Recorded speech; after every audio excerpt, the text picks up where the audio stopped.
Welcome to 99 TV. నేను లక్ష్మి. పాకిస్తాన్ రాజకీయాలలో పెను సంచలనం రేపిన ఇమ్రాన్ ఖాన్ మరణ వదంతులు 2 రోజులుగా సోషల్ మీడియాలో దుమారం రేపుతున్నాయి.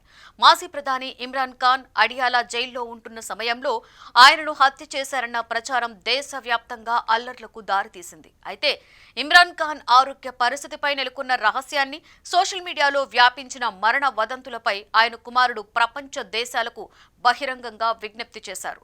గత 6 వారాలుగా తన తండ్రిని కోర్టు ఉత్తర్వులకు విరుద్ధంగా ఏకాంతంగా డెత్ సెల్లో ఉంచుతున్నారని, ఇది ఉద్దేశపూర్వక చర్య అని ఆయన ఆరోపించారు. ఈ అమానవీయ నిర్బంధం పరిణామాలకు పాక్ ప్రభుత్వమే పూర్తి బాధ్యత వహించవలసి ఉంటుందని హెచ్చరించిన ఆయన ఇమ్రాన్ ఖాన్ కు హెల్ప్ చేయాలని అంతర్జాతీయ మానవ హక్కుల సంస్థలను కోరారు. గత 845 రోజులుగా ఇమ్రాన్ ఖాన్ నిర్బంధంలో ఉండగా గత 6 వారాలుగా ఆయనను పూర్తిగా ఏకాంతంగా డెత్ సెల్లో ఉంచారని అన్నారు. అయితే ఆయన చనిపోయారు అంటూ పెద్ద ఎత్తున వార్తలు రావడం, కనీసం తమ కుటుంబ సభ్యులను కూడా ఆయన్ని చూడడానికి మాట్లాడడానికి అంగీకరించకపోవడం చూస్తుంటే తమకు అనుమానంగానే ఉంది అన్నారు. అయితే ఆయన బ్రతికి ఉన్నట్లుగా తమకు ఆధారాలు చూపించాలని కాసిం ఖాన్ జైల్ అధికారులను పాక్ ప్రభుత్వాన్ని కోరారు. గత 845 రోజులుగా తన తండ్రి ఇమ్రాన్ ఖాన్ జైల్లోనే ఉన్నారని కాసిం ఖాన్ వివరించారు. అయితే గత నెల రోజుల నుండి తనను తన కుటుంబ సభ్యులను ఆయన్ను చూసేందుకు గాని మాట్లాడేందుకు గాని అనుమతించడం లేదని చెప్పారు. కోర్టు ఉత్తర్వులు స్పష్టంగా ఉన్నప్పటికీ ఇమ్రాన్ ఖాన్ చెల్లెళ్లను సైతం ఆయన్ను కలిసేందుకు అనుమతించడం లేదని చెప్పుకొచ్చారు. అలాగే ఎలాంటి ఫోన్ కాల్స్, సమావేశాలకి కూడా అవకాశం ఇవ్వలేదని తెలిపారు.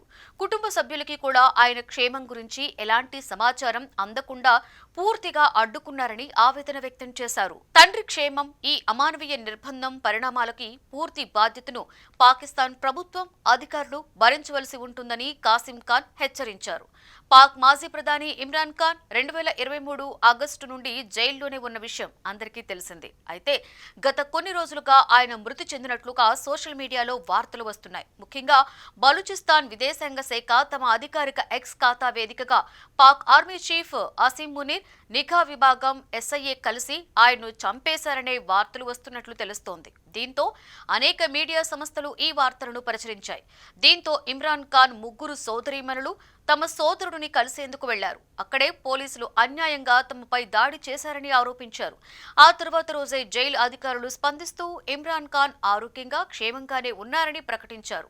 ముఖ్యంగా పాక్ రక్షణ మంత్రి ఖవాజా ఆసిఫ్ సైతం దీనిపై స్పందిస్తూ ఇమ్రాన్ ఖాన్ కి 5 స్టార్ హోటల్స్ లో కంటే మంచి వసతులు కల్పిస్తున్నామని, నాణ్యమైన మెరుగైన ఆహారం పెడుతున్నామని చెప్పారు.